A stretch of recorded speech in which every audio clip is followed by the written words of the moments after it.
ఓం నమః శివాయ. ఓం నమో నారాయణాయ. కర్మ నరదృష్టి నివారణ కాళభైరవాయ నమో నమః. ఓం గురు అరిష్టేతు సంప్రాప్తే గురు పూజాంచ కారయేత్. గురు ధ్యానం ప్రవక్ష్యామి. విద్యా ఉద్యోగ విదేశీయాన రాజసన్మానోత్సవ గజసన్మానోత్సవ వివాహ తదనంతర పుత్ర పుత్రిక సంతాన సంబంధిత అరిష్ట దోషపీడోప ఉపశాంతయే. హరి ఓం. మా ఛానల్కి స్వాగతం. చూస్తున్న వీక్షకులకు ప్రేక్షకులకు ప్రియ కాళభైరవ భగవద్బంధులకి స్వాగతం పలుకుతూ మమ్మల్ని ఎంతగానో ఆదరిస్తూ ఉండబడినటువంటి ప్రియ సోదర సోదరీమణులకు, సనాతన ధర్మ సంరక్షకులకు, జ్యోతిష్ అభిమానులకు, పుష్కర స్నానం చేసేటువంటి ఆధ్యాత్మిక భగవద్బంధువులకి, అంటే 12 ఏళ్ళకు ఒకసారి మనకు పుష్కరాలు వస్తూ ఉంటాయి. కుంభమేళ, అర్ధ కుంభమేళ, మహాకుంభమేళలో స్నానం చేసే వారందరికీ మరొక్కసారి చిన్న విన్నపం ఏమిటయ్యారగా, వృషభ రాశిలో నుంచి దేవగురు బృహస్పతి మిథున రాశిలోకి ప్రవేశం జరుగుతుంది కనుక మనకు సరస్వతి మాత అంటే సరస్వతి నది పుష్కర మహోత్సవ కార్యక్రమాలు జరుగుతూ ఉన్నాయి. కనుక మనకు తెలంగాణ రాష్ట్రంలో కాళేశ్వరం దగ్గర మనకు అంతర్వాహినిగా సరస్వతి నది పుష్కర మహోత్సవ కార్యక్రమాలు గవర్నమెంట్ వారు కూడా పెద్ద ఎత్తున ఏర్పాట్లు చేయడం జరుగుతుంది. కనుక మనమందరము కూడా మే నెల 15వ తారీఖు నుండి 27వ తారీఖు వరకు మన వీలును బట్టి వెళ్ళి పుష్కర స్నానాన్ని ఆచరింపజేసుకొని ముక్కోటి దేవతల యొక్క ఆశీస్సులు, పుష్కరుడి యొక్క ఆశీస్సులు పొందాలని కోరుకుంటూ అందరిపైనను, ద్వాదశ రాశులపైనను, ఈ భూమండలం మీద ఉండబడినటువంటి అనేక జంతువులపైనను, పక్షులపైనను, ప్రకృతిపైనను దేవగురు బృహస్పతి యొక్క ఆశీస్సులు ఉండాలని కోరుకుంటూ అందరినీ చల్లగా ఆశీర్వదించమని కోరుకుంటూ మనము స్వామివారిని వేడుకుందాం. ద్వాదశ రాశుల్లో గ్రహ గమనాన్ని ఓసారి వీక్షింపజేద్దాం. 15/5/2025 నుండి 31/5/2025 వరకు ద్వాదశ రాశుల్లో గ్రహ గమనాల్ని మరొక్కసారి వీక్షింపచేద్దాం. మేషరాశిలో బుధ భగవానుడు సంచార స్థితి, వృషభ రాశిలో రవి భగవానుడు ఏడాది తర్వాత సంచార స్థితి, 12 సంవత్సరముల తర్వాత మిథున రాశిలో దేవగురు బృహస్పతి సంచార స్థితి, కర్కాటక రాశిలో కుజ భగవానుడు నీచభంగ రాజయోగ సంచార స్థితి, కన్యరాశిలో కేతు సంచార స్థితి, మీనరాశిలో శుక్ర భగవానుడు, శని భగవానుడు, రాహు భగవానుడు సంచార స్థితితో ప్రారంభంలో ఇలా ఉన్నాయి. 19వ తారీఖు 5వ నెల 2025 నుండి రాహు భగవానుడు కుంభరాశిలోకి సంచార స్థితి, కేతు భగవానుడు సింహరాశిలో సంచార స్థితితో ద్వాదశ రాశుల్లో గ్రహ గమనాలను మనం ఒకసారి వీక్షింపచేసాం. తులారాశి వారికి దేవగురు బృహస్పతి యొక్క సంచార స్థితితో ఎలాంటి యోగం కలగబోతుందో ఈ వీడియోలో సవివరంగా సంపూర్ణంగా తెలుసుకుందాం. తులారాశిలో ఏ నక్షత్రాలు వస్తాయనగా, చిత్తా నక్షత్రంలోని 3వ పాదం, 4వ పాదం, స్వాతి నక్షత్రంలోని 4 పాదాలు, విశాఖ నక్షత్రంలోని 1, 2, 3 పాదం కలిపితే తులారాశి. రాశాధిపతి శుక్ర భగవానుడు. వీరికి 6వ స్థానంలో త్రిగ్రహ సంచార స్థితి ఉండడం వల్ల రుణ సమస్య, రోగ సమస్య, శత్రు సమస్య, కంటి సమస్య, అనారోగ్యము, వెన్నెముక, నరాల బలహీనత అధికమవ్వడం, నిద్రలేని రాత్రులు గడపడం జరుగుతుంటుంది. వీటిని మనోధైర్యం చేత ఎదుర్కోవడం, సూర్య నమస్కారాలు చేసుకోవడం, కుక్కకు పక్షులకు అన్నదానం చేయడం వలన ఆటోమేటిక్గా అనేక రకాల సమస్యలు తొలగిపోతాయని చెప్పి గమనించాలి.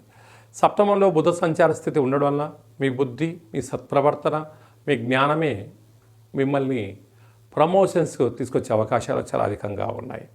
అష్టమంలో ఏడాది తర్వాత రవి సంచార స్థితి ఉండడం వలన అనారోగ్యము, వైద్య సేవనము, హాస్పిటల్స్, సర్జరీసు, వాహన ప్రమాదాలు పొంచి ఉన్నాయి.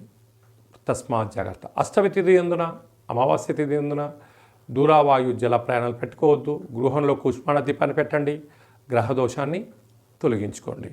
అలాగనే విశేషంగా భాగ్యస్థానంలో 12 సంవత్సరాల తర్వాత దేవగురు బృహస్పతి సంచారం చేయడం వలన ప్రేమికులకు మంచి కాలం, వివాహం కావాలనుకున్న వారికి యోగదాయకం, వివాహమైన దంపతులు ఆధ్యాత్మిక ప్రయాణాలు, తీర్థయాత్రలు, ద్వాదశ జ్యోతిర్లింగేశ్వర దర్శనాలు కలిగించే పరిస్థితి ఉంటుంది. ఇలాంటి కాల సమయంలో స్వామివారికి అంటే పుష్కర స్నానం చేయడం, పసుపును నీటిలో వదిలిపెట్టడం, పసుపు రంగు వస్త్రాలను దానం చేయడం, పెసరపప్పుతో కూడుకున్నటువంటి ఆహారంతో అలాగే శనగపప్పుతో కూడుకున్న ఆహారాన్ని దానం చేయడం వలన పుత్ర, పుత్రిక, సంతాన యోగము, విద్య, ఉద్యోగ, విదేశీయాన, రాజయోగ, గజ సన్మాన, రాజసన్మానోత్సవాలన్నీను కూడా తులారాశి వారి సొంతం కాబోతున్నాయి.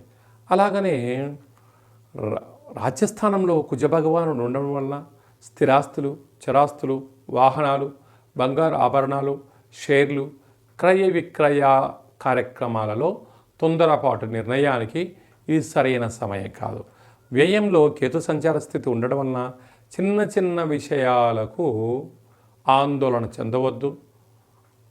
అనారోగ్య సమస్యలు వచ్చినా తట్టుకుంటూ మనోధైర్యంతో సలహాలు, సూచనలతో మీరు సొంత వైద్యం చేసుకోకుండా మనము నిపుణుల యొక్క సలహాలు తీసుకొని వైద్య సేవనం చేసినట్లయితే త్వరితగతిన మీరు బయటపడి ఆరోగ్యాల చేత, ఆధ్యాత్మిక చింతన చేత చాలా బాగుంటుంది.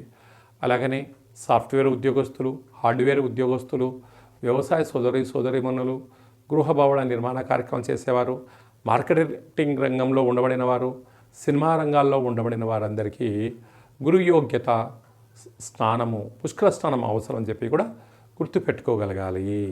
మే మాసంలో ద్వితీయార్థంలో ముఖ్యమైనటువంటి పండుగల నుంచి క్లుప్తంగా, సవివరంగా, సంపూర్ణంగా తెలుసుకుందాం. మనకు విశేషంగా 20వ తారీఖున వైశాఖ మాస బహుళ అష్టమి, అలాగనే 27వ తారీఖున వైశాఖ మాస కృష్ణపక్ష అమావాస్య సందర్భంగా మనమందరము కూడా గృహాన్ని శుద్ధిగా పెట్టుకొని కాళభైరవ స్వామి స్మరణ, ధ్యానము, కాళభైరవ స్వామి అష్టకాన్ని వినడం, సునకపు మహారాజు గారికి ఆహారాన్ని ఏర్పాటు చేయడం, అలాగనే కాకి వాహన దేవతకు ఆహారాన్ని ఏర్పాటు చేయడం వలన సంచిత కర్మ, ప్రారబ్ధ కర్మ, ఆగమిక కర్మలు తొలగిపోతాయని చెప్పి గమనించాలి. అలా లేదు అనుకుంటున్న వారందరూ కూడా మన యొక్క దేవాలయంలో నిత్యము కాళభైరవ హోమ కార్యక్రమాలు జరుగుతూ ఉంటాయి. ఈ కింది నెంబర్ను సంప్రదించినట్లయితే మీకు వీడియో కాల్ చేసి స్వామివారి యొక్క దర్శనం చేయించి మీరు అనుకున్న అన్ని పనులను విజయం సాధించేటువంటి కాళభైరవ హోమ కార్యక్రమాన్ని చేయించడం జరుగుతుందని చెప్పి కూడా గమనించాలి. అదే కాకుండా మనకు 15వ తారీఖు నుంచి 27వ తారీఖు వరకు మనకు సరస్వతి నది పుష్కరాల సందర్భంగా వీలైనంత వరకు వెళ్దాం, స్నానం చేద్దాం. గతించినటువంటి పెద్దవారికి అక్కడ హిరణ్య శ్రాద్ధము, సువర్ణ శ్రాద్ధము, అలాగా అనేక కార్యక్రమాలు, దశదానాలు చేయడం వలన వారి యొక్క ఆశీస్సులు మన కుటుంబాలకు శ్రీరామ రక్ష అని చెప్పి గమనించగలగాలి. అలా వెళ్ళలేనటువంటి వారందరికీ కూడా మనము ఆదివారము, మాస శివరాత్రి ఆదివారం సందర్భంగా అక్కడ కాళేశ్వరం దగ్గర ఇలాంటి కార్యక్రమాలు ఏర్పాటు చేయడం జరిగింది. వెళ్ళలేనటువంటి వారందరూ కూడా మీ పేర్లు, గోత్రనామములు, గతించిన వారి పేర్లను వాట్సాప్లో మీరు పంపించగలిగినట్లయితే మీకు వీడియో కాల్ చేయించి చూపించి దండం పెట్టించి మీకు ఆ పుష్కర జలాన్ని ప్రసాదంగా అందజేయడం జరుగుతుంది. అలాగా పుష్కర స్నానం చేయడం వలన దేవతల యొక్క ఆశీస్సులు, గతించిన వారికి ఆ శ్రాద్ధకర్మలు అంటే పిండ ప్రధాన కార్యక్రమాలు చేయించడం వలన వంశాభివృద్ధి కలుగుతుంది.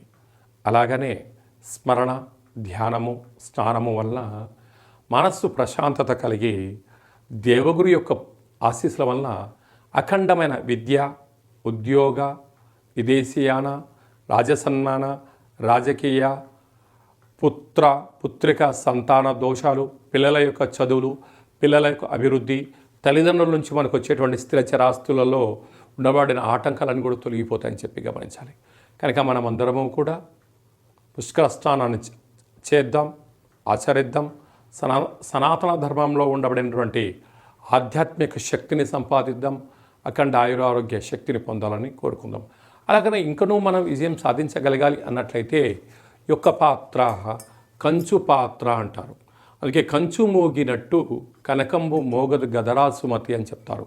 అలాగే ఈ యొక్క కాలభైరవ స్వామి వారి యొక్క అక్షయ పాత్రను గృహంలో ఉంచుకొని ప్రతిరోజు ఉదయం, కుదరలేదు సాయంత్రం పూట ఇలా శబ్దం చేయడం వలన ఓంకార శబ్దం రావడం జరుగుతుంది.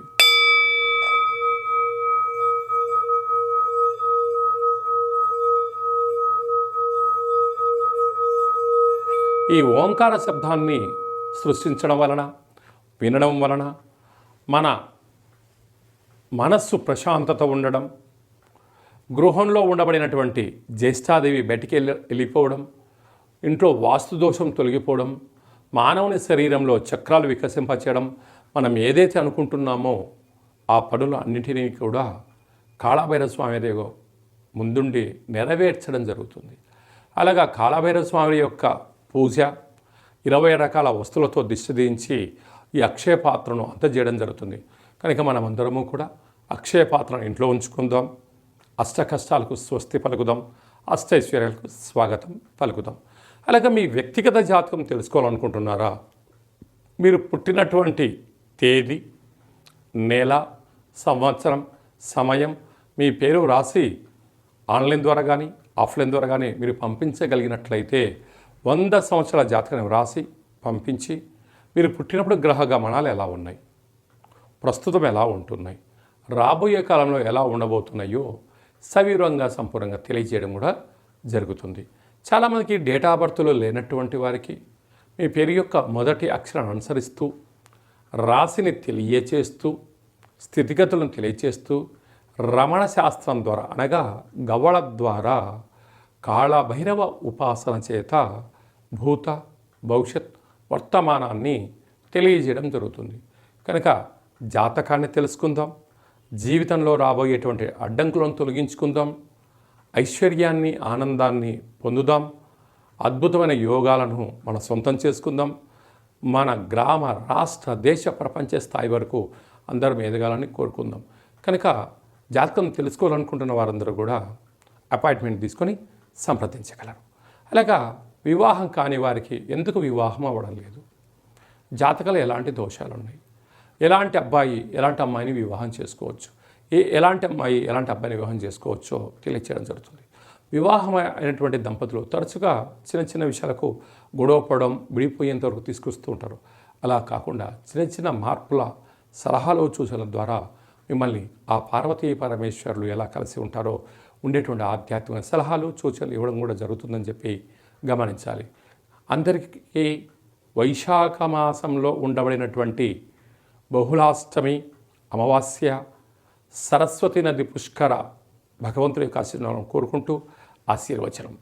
ఓం శతమానం భవతి శతాయు పురుష సతేంద్రియ ఆయుష్యేవేంద్రియే ప్రతిష్టతి ధనం ధాన్యం బహుపుత్రలాభం శత సంవత్సరం దీర్ఘమాయు సర్వే జనా సుఖినో భవంతు లోకా సమస్త సుఖినో భవంతు.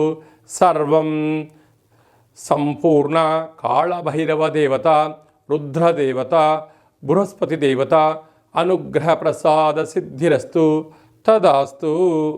ఈ వీడియో మీకు నచ్చినట్టయితే లైక్ చేయండి, షేర్ చేయండి, మా ఛానల్ని సబ్స్క్రైబ్ చేసుకోండి. మేము చేస్తున్న ఆధ్యాత్మికమైన వీడియోలు అందరికన్నా ముందుగా మీరు చూడాలి అనుకుంటున్న వారందరికీ కూడా చూసి ఈ యొక్క ఆధ్యాత్మిక భక్తి సమాచారాన్ని భగవద్బంధులకు, మిత్రులకు చేరవేయండి. హిందూ ధర్మాన్ని కాపాడండి.